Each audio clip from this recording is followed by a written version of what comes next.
Hello students, part 2માં આપનું સ્વાગત છે. Section D direct indirect speech છે, આપણે જોઈ લઈએ. Rohan exclaimed with praise that it was a very pleasant day. અહીંયા ઉદ્ગાર ચિહ્નવાળું સેન્ટેન્સ છે એટલે એક્સક્લેમ્ડ યુઝ થયું છે. Purvi suggested that they should go for a refreshment. Rohan asked where they would go. પૂર્વી replied that they would go to urban chalk. Next speech છે.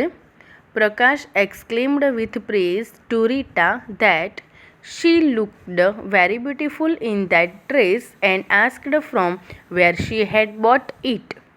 Rita replied that she had bought it online. Prakash again asked how much she had paid for it. Rita replied that she had paid rupees 2000. Next, Priya asked the teacher what he would teach them. The teacher replied that he would teach them indirect speech that day. Priya exclaimed with remark that it was an easy topic. The teacher advised her to be ready for practice. Next, Jalpa exclaimed with praise that it was a wonderful movie. Nisha asked if Jalpa was talking about forensic. Jalpa replied positively and told that she had seen it 3 times. Nisha requested Jalpa to come with her. Next, Daisy asked if Chandni had a few minutes to spare. Chandni replied that she did. Daisy offered if she would like to have some tea and told that it was ready. Chandni replied in negative and told that she had tea a few minutes ago. Section E છે, speech છે, જોઈ લઈએ. International yoga day ઉપર speech આપવાની છે, તો આપણે જોઈ લઈએ.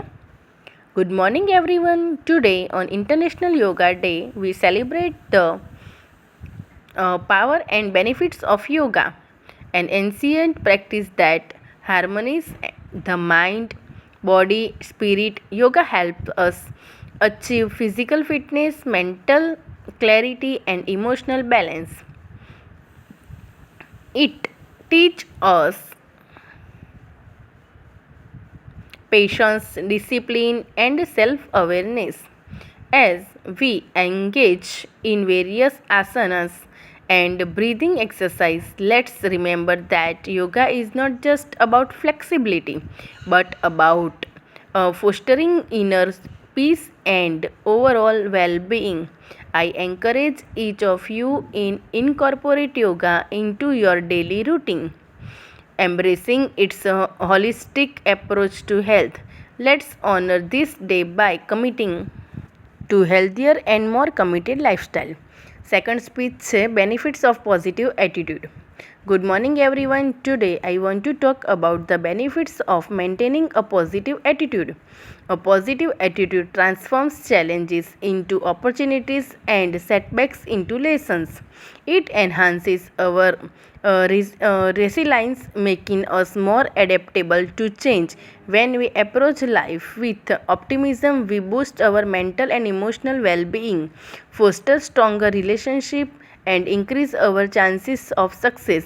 Positivity fuels our motivation and help us overcome obstacles with confidence. By focusing on the bright side of embracing a hopeful outlook, we can create a more fulfilling and productive life. Let's make a conscious effort to cultivate positivity in our thoughts and actions. Next speech છે save water ઉપર, એ પણ આમાંથી જોઈ લેજો. 2-3 વાર read કરીને તમે તમારા નોટબુકમાં પણ લખી શકો છો.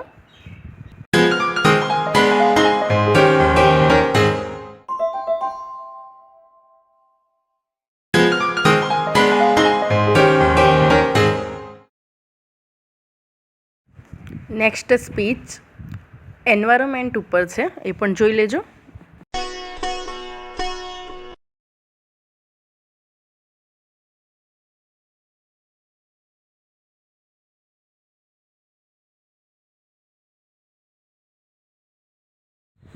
એપ્લિકેશન અહીંયા આપી છે. નિયતિ પટેલ લખે છે from 8 Shanti society TG road Jamnagar એનું એડ્રેસ છે.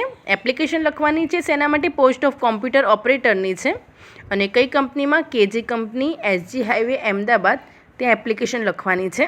તો કઈ રીતે એડ્રેસ લખી શકાય છે, સબ્જેક્ટ કેવી રીતે લખી શકાય છે અને સ્ટાર્ટિંગ એપ્લિકેશનનું કેવી રીતે થઈ શકે છે એ તમે જોઈ લો.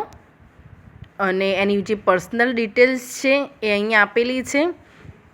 દરેક એપ્લિકેશનમાં ફોર્મેટ સેમ રહે છે, પરંતુ તમારે એ ખાસ ધ્યાન રાખવાનું શેના માટે એપ્લિકેશન પૂછાઈ છે એ વસ્તુ ચેન્જ કરીને તમે લખી શકો છો. અને તમને ડિગ્રીઝ ખબર હોવી જોઈએ કે કઈ એપ્લિકેશન માટે કયું એજ્યુકેશન ક્વોલિફિકેશન જરૂરી છે.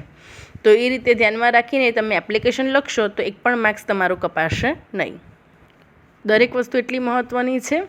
એક્સપિરિયન્સ છે, એજ્યુકેશન ક્વોલિફિકેશન છે, અને ચોખ્ખાઈ કેટલી છે, સ્વચ્છ કેટલું સરસ લખી છે, સારું લખ્યું છે એના કરતાં વધારે દેખાવ શેનો સારો છે, સાચું લખ્યું છે એના કરતાં એ વધારે મહત્ત્વનું છે. એટલે એકદમ મસ્ત રીતે એટ્રેક્ટિવ લાગે એવી એપ્લિકેશન લખવાની છે જેથી માર્ક્સ કપાય નહીં. રેફરન્સીસ પણ છેલ્લે લખવાનું છે. અને લાસ્ટમાં યોર સિન્સિયરલી કે ટ્રુલી એ કંઈ પણ ટૂંકમાં એપ્લિકેશન ત્યાં પૂરી કરવાની છે. જેનું આપણે એડ્રેસ ફોર્મમાં લખ્યું હોય એનું જ નામ નીચે આવશે. તો આ વસ્તુ ધ્યાનમાં રાખીને એપ્લિકેશન લખી શકો છો તમે. સેકન્ડ એપ્લિકેશન પૂછાઈ છે કે દર્શના ત્રિવેદી છે એ એપ્લિકેશન લખે છે, એમનું એડ્રેસ આપેલું છે અને ક્યાં PG પ્રિન્સિપાલ માની પોસ્ટ માટે એપ્લિકેશન કરે છે, PG હાયર સેકન્ડરી સ્કૂલ રાજકોટમાં. તો દર્શનાનું એડ્રેસ છે જમણી બાજુ આવશે, ડાબી બાજુ પ્રિન્સિપાલનું એડ્રેસ આવશે અને પછી આગળ એપ્લિકેશન લખવાની છે.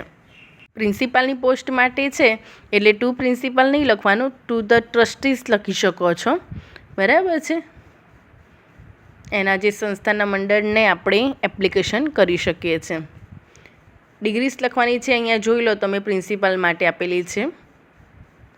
આમાં એક વસ્તુ તમે HMATની એક્ઝામ ઉમેરી શકો છો, કારણ કે અત્યારે HMATની એક્ઝામ આપેલી હોય તો જ પ્રિન્સિપાલમાં એ ચાલી શકે. બરાબર છે, એ કમ્પલસરી છે.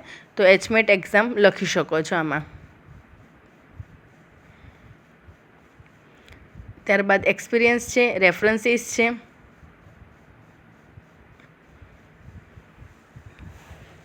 એપ્લિકેશન છે, ઈમેલ છે, એ વસ્તુ ખાસ તૈયાર કરવાની છે. કદાચ ગ્રામરના કોઈ ટૉપિક તમને હાર્ડ આવી જાય અથવા કોઈ પેરેગ્રાફ એવા આવી જાય કે તમે કોમ્પ્રિહેન્સ ના કરી શકો, પણ એપ્લિકેશન અને ઈમેલ તૈયાર કર્યું હશે તો એના તો ડેફિનેટલી માર્ક તમે કવર કરી શકશો. થર્ડ એપ્લિકેશન અહીંયા આપેલી છે, એ અકાઉન્ટન્ટ માટેની છે. તો એ પણ અહીંયા જમણી બાજુ એને એડ્રેસ આપેલું છે અને ડાબી સાઈડ ડિરેક્ટરનું એડ્રેસ આપેલું છે. દરેકમાં ફોર્મેટ સેમ રહેશે, ફક્ત તમારી પોસ્ટને ચેન્જ કરવાનું છે સબ્જેક્ટમાં અને એમની એજ્યુકેશન ક્વોલિફિકેશન ચેન્જ કરવાની રહેશે. તો આટલી જ વસ્તુ ધ્યાનમાં રાખવાની છે અને આપણે સારા એવા માર્ક્સ કવર કરી શકીએ છીએ. તો ઈમેલ અને એપ્લિકેશન તો તૈયાર કરવાનું બિલકુલ તમે ભૂલશો નહીં. એ જ રીતે એક્સપિરિયન્સીસ, રેફરન્સીસ જે દરેકમાં કોમન રહે છે. બરાબર છે, એમાં કંઈ તમારે અલગ તૈયાર કરવાની જરૂર છે નહીં. ખાલી કઈ કંપનીમાં જોબ કરી છે, શેના માટે જોબ કરી છે એ જ રેફરન્સમાં, એક્સપિરિયન્સમાં બતાવવાનું છે. તો અહીંયા આપણે પાર્ટ 2નું સોલ્યુશન પણ પૂરું થાય છે. આઈ હોપ તમને ગમ્યું હશે. જો તમે ગમ્યું હોય તો વિડીયોને લાઇક કરો, શેર કરો અને મસ્ત મજાથી ભણતા રહો. અને જોરદાર તૈયારી કરવાની છે. આ વખતે બોર્ડની એક્ઝામ 2025માં તમે સારી એવું માર્ક્સ કવર કરી શકો એવી આશા સાથે. Thank you very much.